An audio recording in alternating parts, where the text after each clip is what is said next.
of the Public Finance Management County Government Regulations of 2015, which requires that in addition to the responsibility of accounting officers provided in the Act, an accounting officer designated under the Act or any other Act shall comply with any tax, levy, duty, pension commitments, and audit commitments as may be provided by the legislation. In the circumstances, management was in breach of the law. Governor, you may respond. Thank you very much, Chair. The county government acknowledged the observation regarding the outstanding pension contribution and accrued interest owed to the three pension schemes, namely the County Pension Fund Scheme, Local Authority Pension Trust, and Local Authority Providence Fund, amounting to 1.9 million shilling. However, a total of 426 million was paid during the year under review. The delay in full remittance arose mainly due to the historical carry forward arrears inherited from the defunct local authorities, coupled with reverse revenue shortfalls during the previous financial period. Nevertheless, the county government has since prioritized settlement of the pension arrears as part of the fiscal obligation under Regulation 22(2)A of the Public Finance Management County Government Regulation 2015 and the County Government Retirement Scheme Act 2019. To date, Chair, payment totaling 26 million have been made.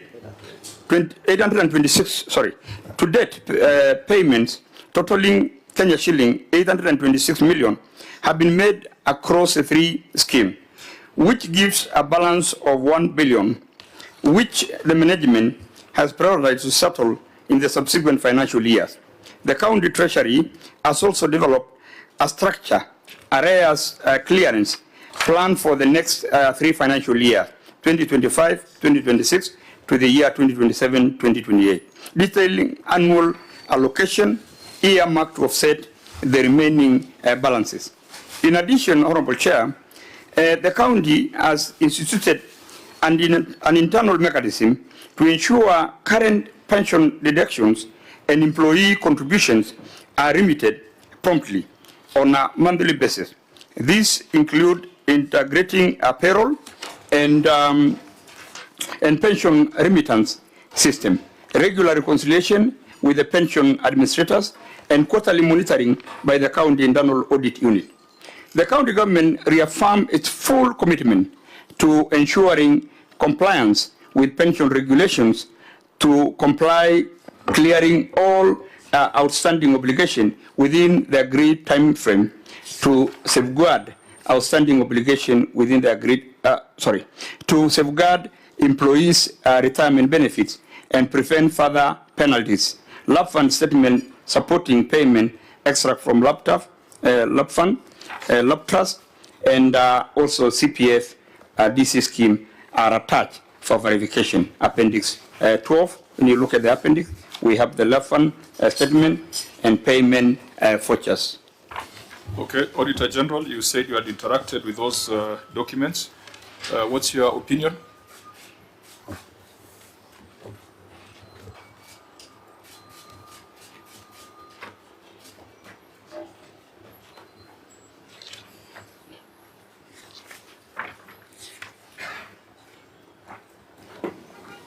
Chair, the documentation attached have been reviewed and confirmed, and that the matter is progressively being addressed. So, Chair, we confirm that 1.085 billion is still outstanding. Are you able to give us an assurance that current deductions are being remitted? Because there's a historical reconciliation problems, but then there's a monthly payroll that is being processed. Governor, can you give us the assurance that you are currently deducting and remitting, or are you still deducting and piling it up? Chair, can I add just a simple question in your addition, Governor, through the chair, because one of the observations in the OAG certificate indicated that you are likely to attract penalties on interest. Is that the position? I yield back, Chair. Maybe Senator Ledamo Lekina. I think for me, Mr. Chairman, given that these are issues that is affecting all the counties, I just wanted to know from the governor whether you are engaging these statutory bodies to be able to do away with the penalties and the interest. Because I'm aware that other counties are actually having that conversation, especially the interest and penalties that you inherited from the defunct local authorities, as well as the interest that you inherited from the previous administration. Because I think this 1.9 billion, and maybe you can tell us what percentage of it is actual contribution vis-a-vis the interest and the penalties. Governor? Thank you, Chair. I want to confirm to you that the total amount you see, 1.9, almost about 400 million is on interest that has been accruing for since the time of the defunct county councils, and partly, the last 10 years. But as Senator for Narok has just asked whether we are engaging, indeed we are. We are having talks with the three funds so that they can waive away the interest. That will mean that if they can remove about 400 million Kenya shilling here, you can see that it will be owing about 600. And that is a figure that we can settle within the next 2 financial years. No. And on the issue of remittance, we are indeed on time. We remit all our dues when we are paying the salary. Every 26th month of the month, when salaries are paid, we remit the fund. The only way to confirm that is we provide an aging analysis of the 1.9. Yeah. So alongside the aging analysis, because this was part of the pending bills, that's why we tied them together. Alongside that aging analysis, you must do an aging analysis for the trade payables and staff payables. Let's separate them, because in terms of oral submission, we cannot establish that the bad habits of the past are not happening now, unless we see a proper aging analysis. Governor, your area senator made a very critical point.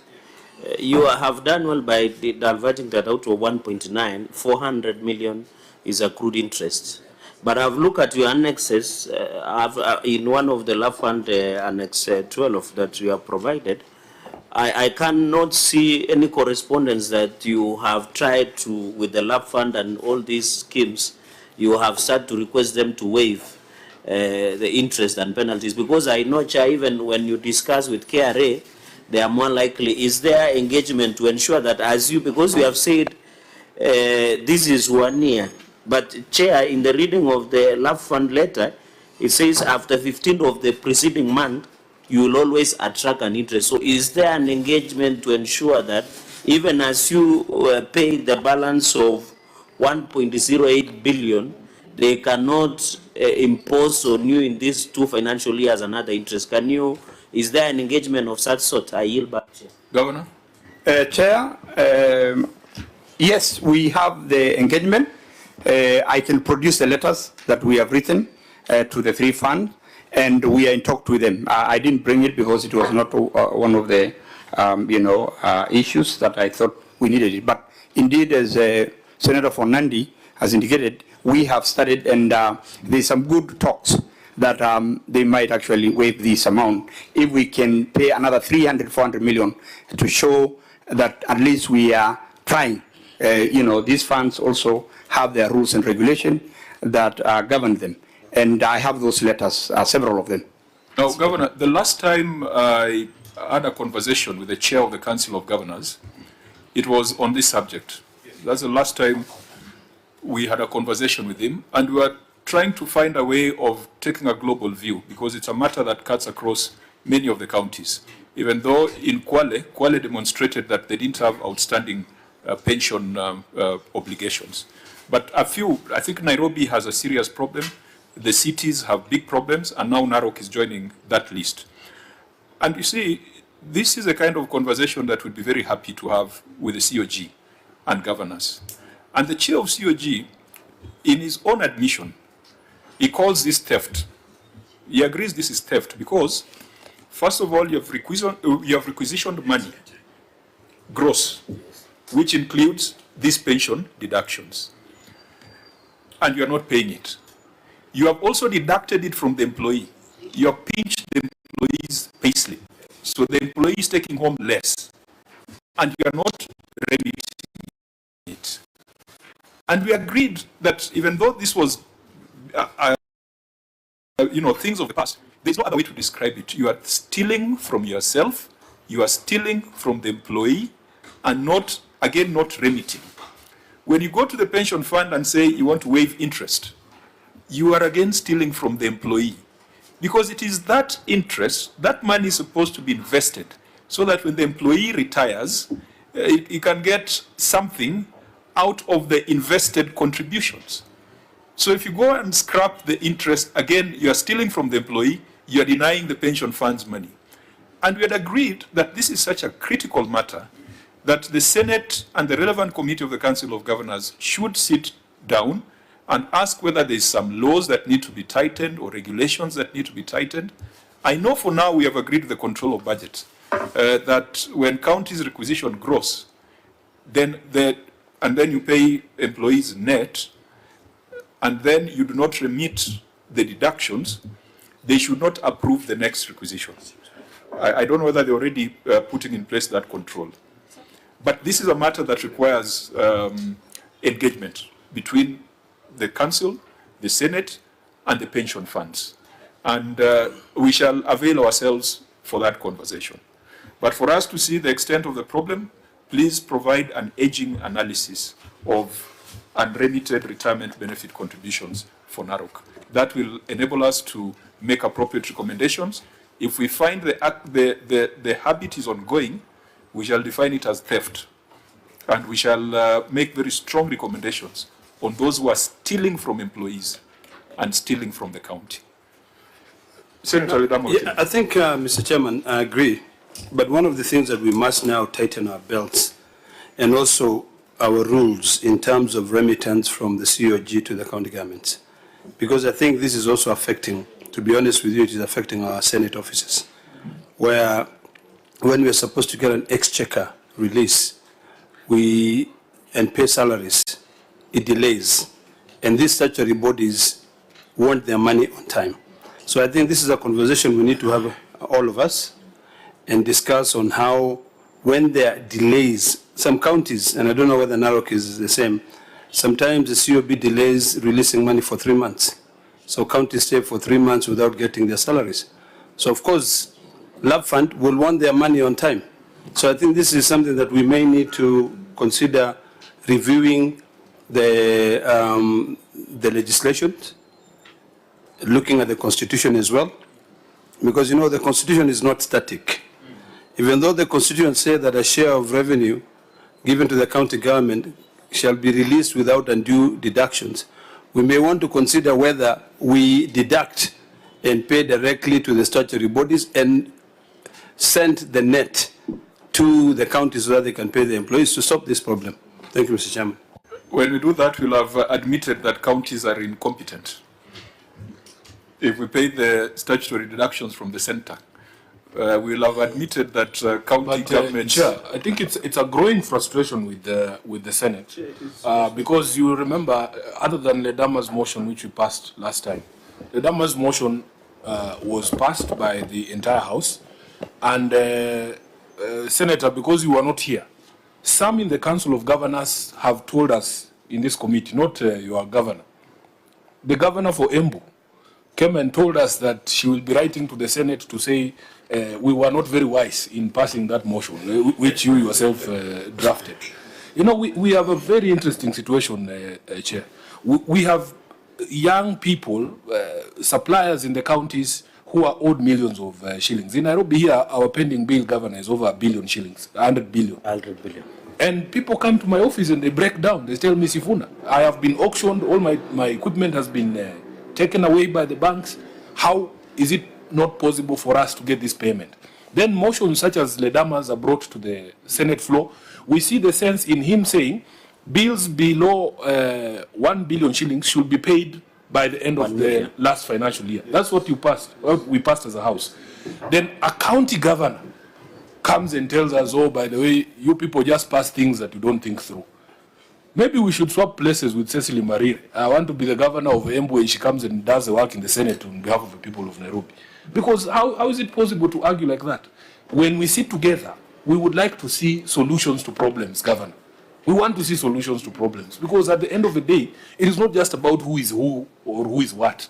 It's about providing actual solutions to the people. So we were so desperate as a Senate that we even said, I remember during that debate, Senator Ledama, we said even these pending bills now, if the county governments are not able to follow the law that says that there shall be a fast charge. And I remember this same governor from Embu, when we asked her what is her understanding of the words fast charge. What does fast charge mean to her?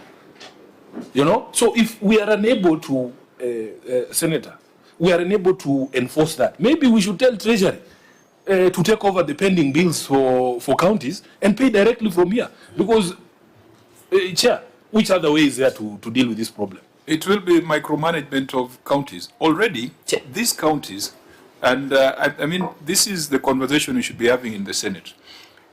You find the national government takes over your hospital. There's a hospital here which you are told that the DOD has taken over. They do the procurement themselves, they do the work themselves. What are they confirming? That you are incompetent. We saw in Nyandarua, where they took over JM Karaoke Memorial Hospital. They didn't even change the contractor. It was transferred to the DOD, the same contractor. The money paid directly, not through the county. What are they trying to say? Is that you are incompetent. And it will go on and on. You'll find that even a stadium, you own the land, the national government says they are helping you to build a stadium, but they are controlling the procurement, they are paying the contractors directly. It is a growing threat to devolution. And so if we get to a point where Treasury is the one paying pending bills, then it will put to serious question the competence of governors and the governments that they run. I don't know, Governor, whether... Chair, I understand what you're saying. Okay. Sorry. Chair, but put yourself in the shoes of these county suppliers. Put yourself in their situation. Maybe instead of saying Treasury should pay it directly, they should give that money to the Senate. We pay ourselves. we pay the suppliers because, it's very frustrating. It's very frustrating. Yeah, the frustration is the suppliers know that the money has been requisitioned. Correct. But they're not getting paid. Yes. Yet the money has left the public office. Chair, maybe in addition, and I want to agree largely with what Senator Sifuna is saying, but Senator Sifuna and Governor, we have an history of medical equipment supplies, the mess, where counties used to have more than 200 million being deducted automatically in Nairobi, in Treasury. And it became what we call an organized criminal enterprise of public ripoff. In fact, that is quote unquote the report that was tabled by the committee of the Senate in the last session. I think, Chair, when we met and we have sat with the controller of budget, I think under your guidance in the last session, the controller of budget, and we asked her if Narok County, for purposes of discussion, Senator Ledama, they have requisition with the COP to pay Senator Ledama for Nkanasa milk, maybe 100 million, for example. Now, I'm just using as an example